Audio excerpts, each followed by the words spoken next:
Olá, alunos da EJA, tudo bem? Sou a professora Elaine, vou moderar a aula do professor Mauro. E nossa aula de hoje, o discurso público, ok? O tema da nossa aula, figuras de linguagem. Quais serão os objetivos? Ou o objetivo? Revisar as figuras de linguagem e analisar possíveis efeitos de sentido quanto ao seu uso em diversos gêneros textuais. Mauro? Muito bem, professora Elaine. Olá a todos os alunos da EJA que estão nos acompanhando. Bem-vindos a mais essa aula de língua portuguesa. Hoje a gente vai falar um pouquinho sobre a questão do discurso, né? O discurso público. Então a gente o tempo todo está envolvido aí com falas em que a gente acompanha personalidades, né? Personalidades políticas ou artistas, o tempo todo discursando e falando e muitas vezes a gente é impelido também a discursar, né, professora? O tempo todo. Então, assim, a gente tem que estar preparado para como se pronunciar, né? Como falar, e geralmente essa fala ela tem esse quê, né, de convencimento, né, de querer convencer, persuadir. Então, a gente tem toda uma estratégia de como configurar esse discurso e pronunciá-lo. Então, a gente vai trabalhar isso hoje e trabalhando também que dentro dessa estratégia a gente usa muito as figuras de linguagem. E vamos juntos. Legal a gente pensar também, né, Mauro, no discurso, como o ato, né, de falar ali, e também o texto em si, o sentido, né? Às vezes a gente fala assim, que discurso é esse? Então, Sim. Qual que é o sentido? Não apenas a fala em si, que é o que o Mauro vai tratar aqui hoje aí, só que com as figuras de linguagem. Mas quando a gente fala em discurso, pensar também no sentido, né? Aquela frase que a gente fala no dia a dia. Que discurso é esse? Então. Né? Porque Ou seja, muitas vezes está além das palavras, né? Isso. Como que ele está configurando ali, qual é a intenção, né? Porque toda fala, todo esse enunciado, ele tem essa intenção de quem criou, né, o autor do texto. Então vamos ao conteúdo de hoje, olha só.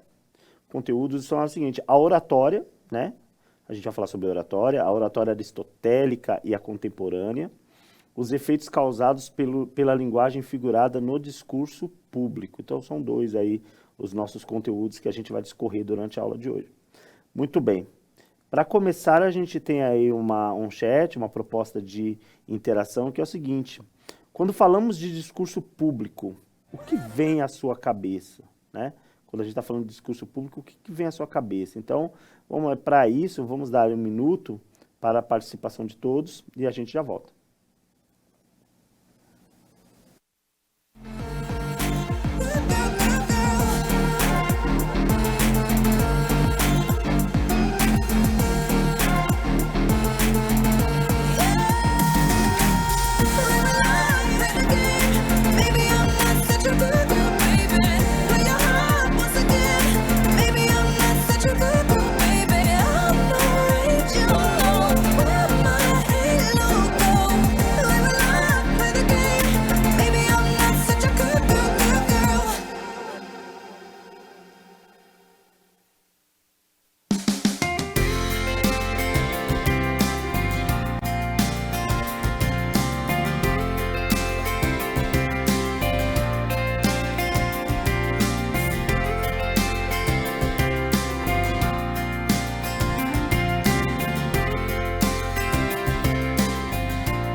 E aí, Mauro, o que será que eles responderam? O que será que eles vão conversar aí com os então, professores quando falamos de discurso público, o que será que vem à cabeça deles, né? A primeira coisa quando fala de discurso público, acho que vem a parte política, né? Sim. Porque o tempo todo a gente está vendo personagens políticos se manifestando, né? De diversas áreas. Principalmente quando é época de eleição, então aí o discurso público político prolifera, né? Isso, sim. Mas a gente tem outros discursos, né? Por exemplo, a nossa vida, a gente vive, como é que fala, frequentando ambientes em que se fazem discursos, por exemplo, a igreja, né? A igreja, independente da religião, sempre tem um discurso, sempre tem alguém que está discursando, né? Então, o discurso religioso. A gente está aqui numa aula, né? Sim. Então, não tem nada mais próprio do que o discurso na sala de aula, né? Então, o professor falando, o aluno também vai apresentar alguma coisa, então tem esse discurso. Qual outro discurso? Então, quer dizer, tem esses diversos discursos, mas qual outro discurso que a gente pode pensar, Pro? Não é nem a questão assim que eu falo de outro discurso, né? Mas sempre pensar que aquele que está discursando, como o Mauro falou, ele quer persuadir. Então, ele vai utilizar estratégias para convencer o outro. Então, pensando aí em 2 que o Mauro disse aqui, no político, né? Então, o político a gente sabe que eles vão trazer na argumentação aquilo que ele quer que a população ouça. Eles sabem o que nós queremos ouvir, eles sabem das nossas necessidades. Então, ali seria uma estratégia, né? As palavras que eles vão utilizar. E eu comentei também, numa aula do 6º ano, a gente estava trabalhando ali discurso e debate, né? Então, o corpo também vai falar muito. Né? Então, você pode perceber que quando a pessoa está discursando, né? Ou num debate mesmo, a postura dela diz muito, né? A serenidade ali. Então, tudo isso aí faz parte do discurso também, né?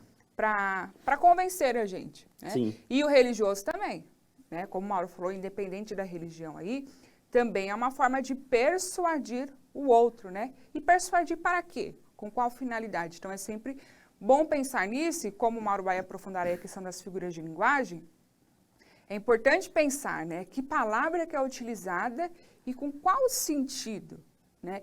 E esse sentido que é atribuído facilita a minha compreensão ou me deixa mais confuso, né? É sempre bom pensar nisso. Isso mesmo. Olha só, para a gente começar então a falar a questão do discurso, vamos retomar um pouquinho um termo que é um pouco mais antigo, mas que ainda prevalece, que é a oratória, tá?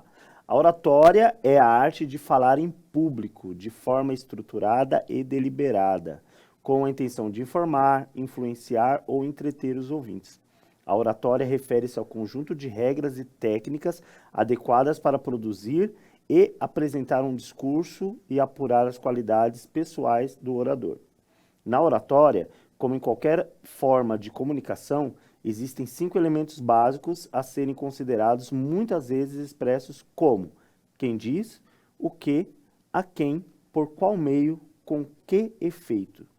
O propósito de falar em público pode variar da simples transmissão de informações à necessidade de motivar as pessoas a agir ou, simplesmente, contar uma história. Os bons oradores devem ser capazes de alterar as emoções dos seus ouvintes e não apenas informá-los. Entre as personalidades que ficaram famosas por seus dotes como grandes oradores estão Demóstenes, Cícero, Padre Antônio Vieira e Winston Churchill. Muito bem, então a gente fez uma retomada aí do que seria oratória, né? A gente tem a questão do falar em público, então isso era uma arte, né? Quem estuda filosofia, vê o professor falando o tempo todo de Sócrates, vê como naquela época, Aristóteles, e como eles valorizavam essa questão de falar em público. Porque era a forma de ensinar, né? Hoje a gente tem uma forma muito mais dinâmica, né? Hoje tem as redes sociais, tem os meios eletrônicos, então o professor não é o centro mais da aula, né? O professor, ele só administra ali, media, mas os alunos, eles também têm participação ativa. Mas naquela época, né? Nessa época que eu estava citando aí mais antiga, a Grécia Antiga, tinha um professor, uma pessoa que falava, um orador. Então era preciso que ele fosse muito bem articulado, né? Soubesse usar as palavras, articular bem, para que os seus discípulos, né, aqueles que estavam aprendendo com ele, pudessem entender perfeitamente o que ele queria dizer e conseguir fazer a interpretação correta. A gente pode retomar dentro dessa linha mesmo, quando dentro da religião cristã, né? Jesus Cristo, ele fazia o sermão da montanha, né? Como que ele fazia? Sentava, todos ficavam ao redor e ele falava através de parábolas, ou seja, ele fazia analogias, né, do que ele falava, comparando com outras histórias. Então, era bem assim, a oratória era uma coisa muito bem valorizada. Pensando então, aí, né, Mauro, a questão da escrita, né? Então, como não se tinha muito acesso aos seus escritos, as pessoas não eram alfabetizadas, pouquíssimas pessoas, então essa questão de como eu falo, como eu discurso, para atingir o meu era a única forma que essas pessoas tinham de entender, né? E como ele falou aí do discurso cristão, aí pensando no discurso de Cristo, né? Seja histórico ou como vocês quiserem, mas até mesmo essa questão da parábola era para facilitar o entendimento. Com que o público dele entendesse. Porque através daquela comparação, né, ele trazia aquele conteúdo para a vida da pessoa, que é o que a gente procura fazer na escola hoje, né, que é o interessante, é pegar o conteúdo que você aprende dentro da sala de aula e levar até o seu dia a dia, até a sua vida diária, para que você consiga entender a relação entre o que você aprende e o que você vive todos os dias. Bom, mas isso na época antiga. Hoje, olha só como que está a oratória. Vamos ver. Tipos de oratória. Então, Aristóteles, na Grécia Antiga, tinha 3 gêneros de discurso. Ele estabeleceu 3 gêneros de discurso. O judiciário, que tratava-se do discurso feito nos tribunais para defesa ou acusação. O deliberativo, que era aquele feito nas assembleias ou no Senado para aconselhar o povo sobre o que era conveniente ou prejudicial. O epidítico, que é o discurso da exposição, que propunha reflexão pública sobre temas importantes com alto teor crítico para elogiar ou censurar. Atualmente, outras classificações são consideradas devido à pluralidade de finalidades e públicos-alvo. Podemos destacar, então, o discurso pedagógico, religioso, político e forense. Então, aí você viu que agora, em outras épocas, tinha aqueles três ali, que eram as três únicas formas conhecidas que eles tinham de discursar. O judiciário, né, que era dentro do tribunal, como a gente vê hoje mesmo, o deliberativo nas assembleias, com os políticos ali deliberando, e aquele da crítica, aquele epidítico, né?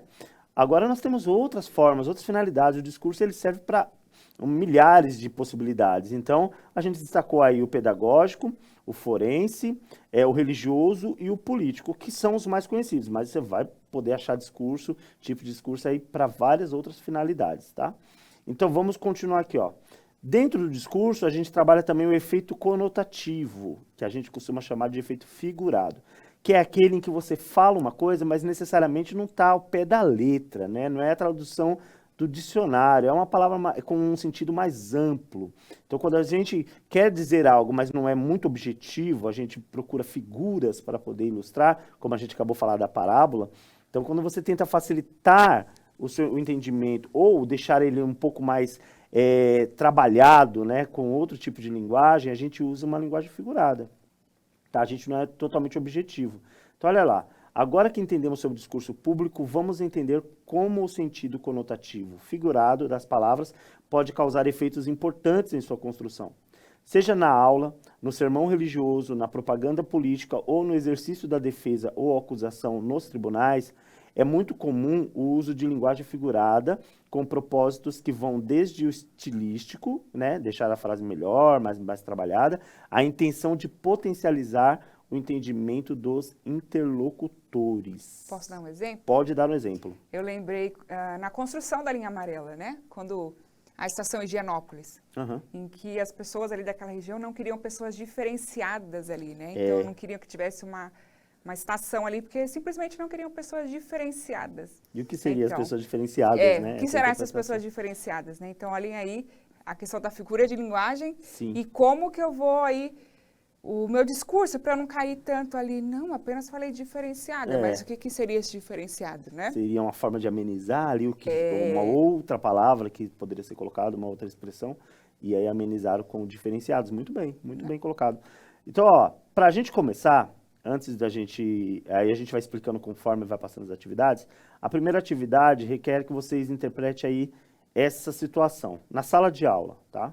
Se quiserem passar no vestibular, precisam devorar os livros. Se quiserem passar no vestibular, precisam devorar os livros. Alguns professores usam essa expressão, né? Ou pais também, quando estão falando com seus filhos ainda em época de vestibular, ou qualquer outro certame, qualquer outra prova que precisa fazer. Se quiserem passar no vestibular, precisam devorar os livros. Qual é a palavra usada? Qual palavra é usada de forma figurada na frase acima? Vamos dar um minutinho e já voltamos.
E aí, pessoal, o que será Vamos devorar os livros, né? Vamos lá, se quiserem passar no vestibular, precisam devorar os livros. Qual é a palavra, será, que está aí? Vamos ver se a gente tem a palavra aqui, ó. Devorar os livros. O que seria devorar os livros, hein, Pro? Intensificar essa questão do estudo, né? Então, você tem que estudar muito, né? Então, o devorar para intensificar, né? Essa Tem ideia até aquela semiose, né? Aquela linguagem não verbal, para poder mostrar exatamente o que seria isso, né? É isso O mesmo. apetite que tem ali por devorar, ou seja, não pode ser aquela leitura superficial e pronto, e já estou pronto, né? Rápido, Tem né? que ser aquela leitura que vai ser Intensa, revisada, que vai ter anotações, que vai ter pesquisa, né? Para poder chegar na hora da prova, ter o conteúdo ali conseguir desenvolvê-la. bem administrado, é isso aí. Então, devorar os livros, olha só, poderia falar de qualquer forma, ó, se quiser passar no vestibular, precisa ler muito os seus livros, você precisa fazer uma leitura intensa, tal, mas aí, talvez a professora, ou o professor, ou quem estava conversando, sentiu a necessidade de usar uma outra palavra, né? Uma palavra que desse mais intensidade, que mostrasse de uma forma mais ampla, que não fosse tão prática. E aí colocou o devorar o livro. Então, fez essa semelhança, essa comparação, porque aí está sendo feita uma comparação, porque a pessoa não vai devorar os livros, tá? E, aliás, quem devorar os livros não vai ter efeito nenhum no vestibular. É, né? isso mesmo. Vai ter um outro efeito, que aí não vai ser muito legal, né? E a questão de não vai aproximar, aceitar. como você falou, né, Mauro? De novo, uma linguagem super simples aí, do dia a dia, que várias pessoas utilizam, né? Então, Sim. aproximar aí o Aproximar público ideias, à ideia. né? Então, vamos ver qual que é a figura de linguagem que a gente costuma usar nesse caso. Nesse caso, a gente usou a figura de linguagem metáfora. Pode pôr na tela para eles, olha só. Metáfora, porque há uma comparação, aproximação de ideias. É a comparação, mas só que ela é implícita, tá? Se ele colocasse ali, por exemplo, nessa frase, se quiserem passar no vestibular, pode deixar na tela. Deveria ser como devorar os livros, né? Como devorar os livros. Aí seria uma comparação direta, porque está usando como. Mas como não colocou esse termo comparativo e foi direto, dizendo que precisa fazer isso, a gente chama isso de uma comparação implícita. Então, é a metáfora. É como se você tivesse que devorar os livros, tá? Sem o comparativo, vira metáfora. Vamos para a próxima atividade. Vamos ver se eles conseguem entender aí já mais essa proposta. Apesar das dificuldades, eu sei que o universo conspira a meu favor. Apesar das dificuldades, eu sei que o universo conspira a meu favor. Nesse exemplo, que palavras têm sentido figurado? Vamos dar mais um minutinho para a gente voltar com os comentários.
Vamos lá? E aí, Mauro, será que Então, ele olha lá, conspira a nosso favor Então, ou o universo contra? está conspirando a nosso favor. É assim, isso é uma coisa bem interpretativa. Vamos sair um pouquinho Sim. da aula e cair para essa questão do universo conspirar, né? Porque a gente sempre tem as nossas interpretações, né? Sim. Os nossos anseios, os nossos objetivos.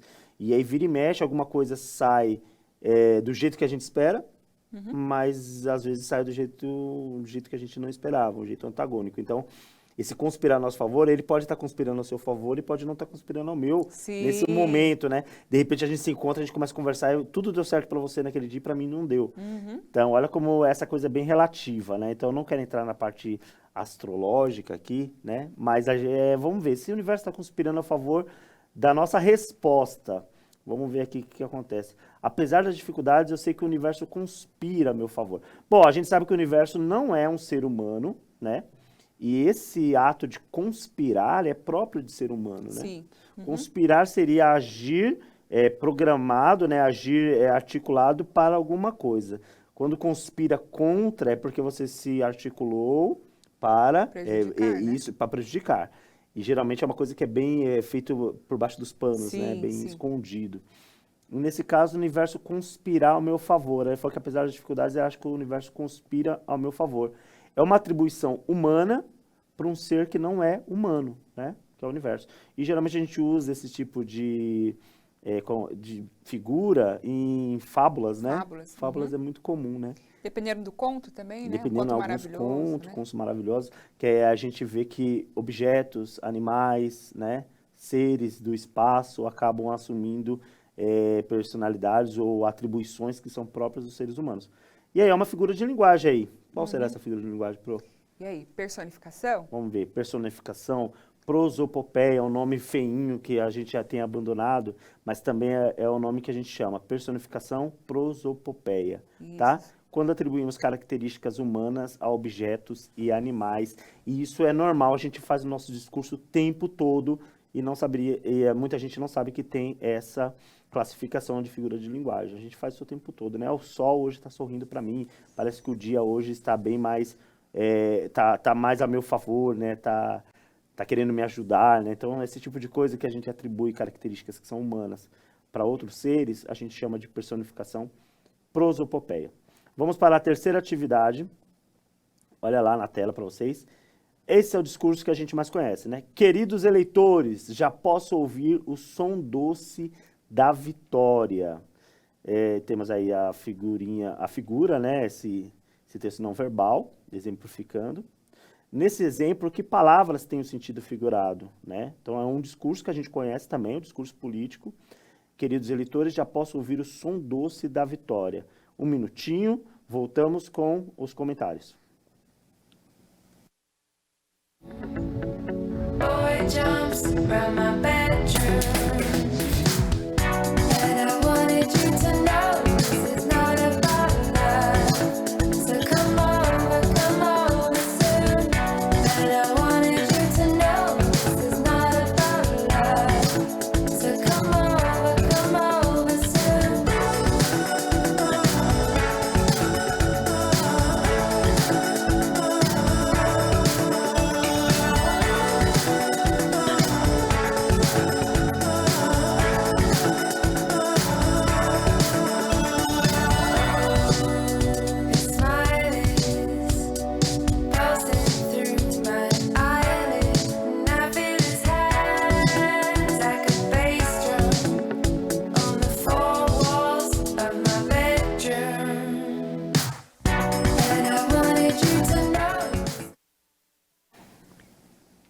Olha, eu pensei aqui que às vezes esse som não é nada doce, né?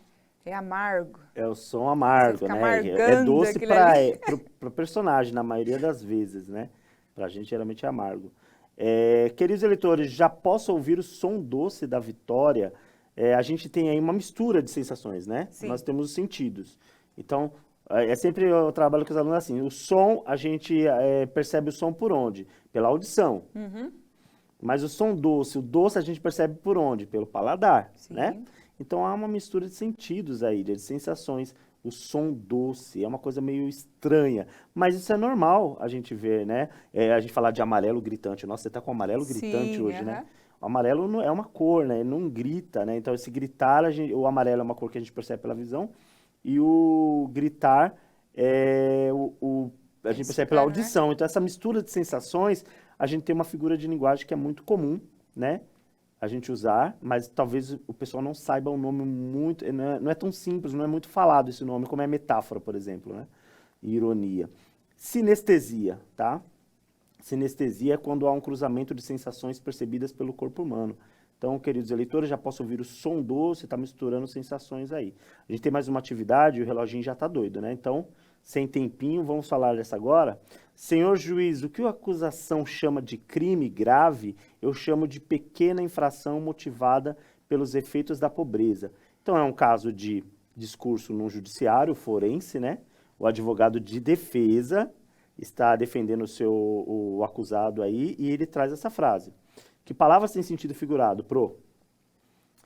Deixa eu ver aqui. pequena infração? Deixa eu ver. Senhor Juiz, o que a juiz, acusação chama de crime grave, eu chamo de pequena infração. Pequena motivado- infração, pequena infração. Olha que eu não E- combinei nada com a Pro, hein? A Pro tá aqui no... Coloquei pequena infração. Uma forma de amenizar o que seria aí uma coisa mais, será mais agressiva, né? Então a gente chama de eufemismo. Figura de linguagem usada para suavizar enunciados mais agressivos ou desagradáveis. Então, em vez de falar crime grave ou qualquer outro nome que quisesse dar, pequena infração. E a gente ouve isso o tempo todo, né? Tem gente amenizando coisa aí que não é para amenizar, né? Mão na massa, crie um discurso do tipo que preferir e use figuras de linguagem para enriquecer seu sentido. Apresente ao professor ou professora. Se quiser, mande lá no Instagram, @prof.maurofarias. E chegamos ao fim da nossa aula, que é curtinha. Tá aí o que nós vimos hoje, a oratória, os efeitos causados pela figura de linguagem. Obrigado a todos que participaram da aula. Obrigado, professora Elaine, pela ajuda de sempre, muito enriquecedora. obrigada a todos, até a próxima. Até a próxima.